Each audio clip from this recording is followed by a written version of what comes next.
60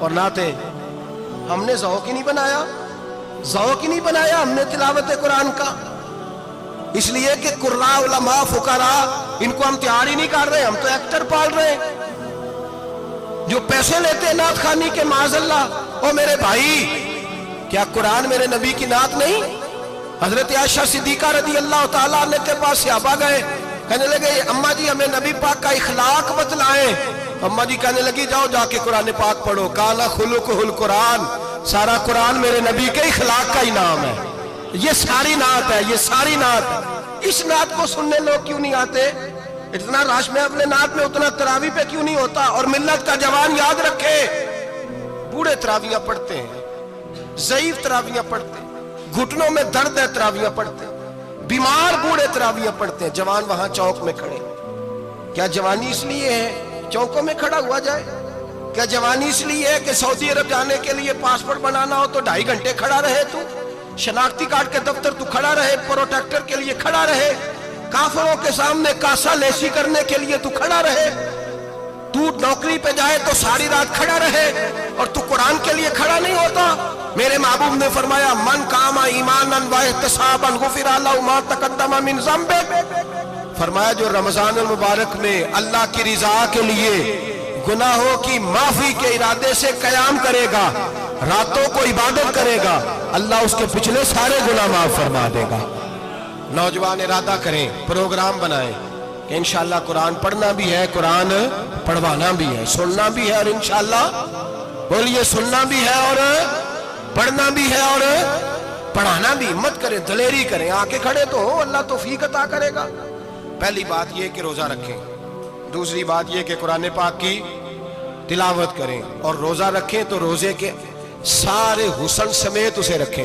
نبی پاک نے فرمایا رمضان غمخاری کا مہینہ ہے، غمخاری کریں۔ ہمارے زمانے میں 2 قسم کی تکلیفیں ہیں، ایک تو غریب آدمی، اس کا حال یہ ہے کہ وہ مانگتے ہی گزارا کرنا چاہتا ہے، اس نے ہاتھ یوں کر لیا ہے تو اب اس کا یوں ہونے کو تیار نہیں۔ ضرورت اگر کسی آدمی کو کسی دروازے پہ لے جاتی ہے تو برا نہیں، لیکن سوال کا اپنے اوپر دروازہ کھول لینا یہ ٹھیک نہیں۔ فاقہ کشی پیدا کریں، حوصلہ پیدا کریں، تھوڑے پہ گزارا کرنا سیکھیں۔ غریبوں کو بھی اجازت نہیں کہ وہ نکل کھڑے ہوں میدان میں مانگنے کے لیے، ٹولیاں نکلتی ہیں رمضان میں، جتھے نکلتے ہیں خیرات کٹھی کرنے، بچیں۔ میرے نبی پاک صلی اللہ علیہ وسلم نے فرمایا جس نے بغیر ضرورت کے سوال کیا، جب قیامت کے دن آئے گا تو اس کے چہرے کے اوپر گوشت نہیں ہوگا، صرف ڈھانچہ ہی ہوگا۔ اتنی بھیانک صورت میں آئے، بغیر اشد ضرورت کے سوال نہ کر، کبھی سوال نہ کر۔ اور امیروں سے گزارش ہے کہ رمضان ہمدردی کا مہینہ ہے، ہمدردی کریں تو سامنے والے کی عزت کا بھی خیال کریں۔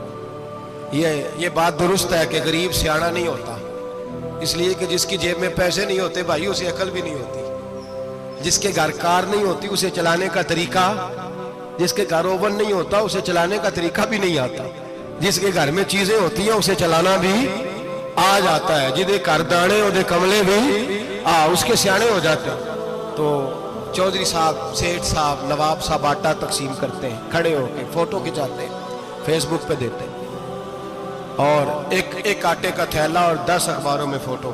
اللہ سے ڈریں، رمضان ہمدردی کا مہینہ، ہمدردی کا، غریب کو دیں تو اس کی عزت کو رسوا نہ کریں۔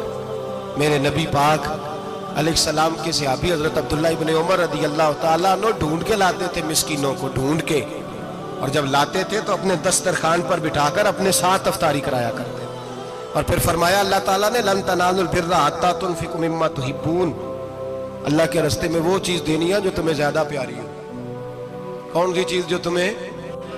میں تھوڑا سا بے باک ہوں، بعض دوستوں کے ساتھ، سب کے ساتھ نہیں۔ ایک دوست مدرسے میں گھی دینے آئے ایک دفعہ، تو وہ والا گھی دے گئے جو سب سے سستا تھا، تو میں نے کہا مجھے دیانتداری سے بچائے، آپ یہی کھاتے ہیں گھر میں؟ کہنے لگے نہیں۔ تو میں نے کہا پھر ہم نے بچے مارنے کے لیے تو نہیں نہ رکھے ہوئے، کیا وہ والا گھی اللہ کے راستے میں پیاری چیز دے رہی ہے نا، اس لیے گلے گلے نوٹ لوگ مسجد کے گلے میں ڈال جاتے ہیں، پھٹے ہوئے ڈال جاتے ہیں، کہتے ہیں جوڑ دیں گے مولوی صاحب۔ اور خدا کے بندے پیاری چیز دینی تھی تو نے، اور تو نے اس کا ترجمہ الٹ کر لیا ہے۔ سمجھ لیں رمضان المبارک میں کسی غریب کی مدد کرنی ہے تو ساتھ اس کی عزت بھی کرنی ہے۔ نبی پاک علیہ السلام کے دروازے پر جب یہ جملہ ایک ہے لیکن بڑا قیمتی ہے، صحابہ کہتے ہیں جب ہم دروازہ رسول پہ جاتے تھے خیرات بھی ملتی تھی اور عزت بھی ملتی تھی۔ خود بھیک دیں خود ہی کہیں منگتے کا بھلا ہو، خیرات بھی ملتی تھی اور عزت بھی ملتی تھی۔ نبی پاک ساتھ عزت بھی دیتے تھے، مسکین کو غریب کو دیں اور خیر خائی کریں۔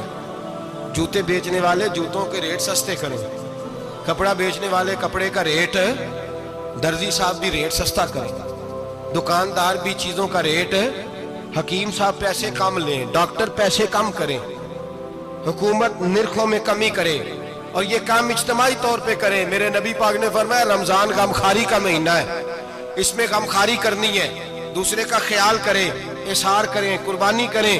یہاں ہر چیز کا ریٹ بڑھ جاتا ہے رمضان شریف میں، ہر آدمی کہتا ہے میرا سیزن آ گیا ہے، توجہ بڑھائیں، خیال کریں، غمخواری کا مہینہ ہے۔ اور پھر آپ لوگوں سے یہ بھی گزارش ہے کہ رمضان المبارک کا جب مہینہ آئے تو جس آدمی کے ساتھ نیکی کرنی ہے وقت پہ کریں۔ کسی غریب کو پیسے دینے ہیں، کپڑے دینے ہیں تو یکم رمضان کو دیں۔ میں اکثر دوستوں سے پوچھتا ہوں، میں کہتا ہوں قاری صاحب نو جوڑا کدو دیندے ہو؟ کہندے ستیویں والے دن۔ میں کہ مینوں لگ گئی سمجھ، تہاڈی سازش ہے کدھرے سواں کے پاہ نہ لوے، ایویں مولوی چودھری صاحب دے نال دے کپڑے پا لے تے کتے لکھیا اینوں دینا ہے ستیویں؟ تسی دسو ستیویں والے دن کوئی درزی سی کے دیندا ہے؟ انہوں 3 گنا بھی پیسے دئیے تو کہندے جڑے باقی نے انہاں دے نہیں بٹن پہ لگ دے میرے کولوں، کتھوں جوڑا سی کے؟ تو کس دن دیتے ہو قاری صاحب؟ کیا مقصد ہے؟ پہننے کے لیے دے رہے ہو یا اس لیے دے رہے ہو کہ نہ پہن سکے؟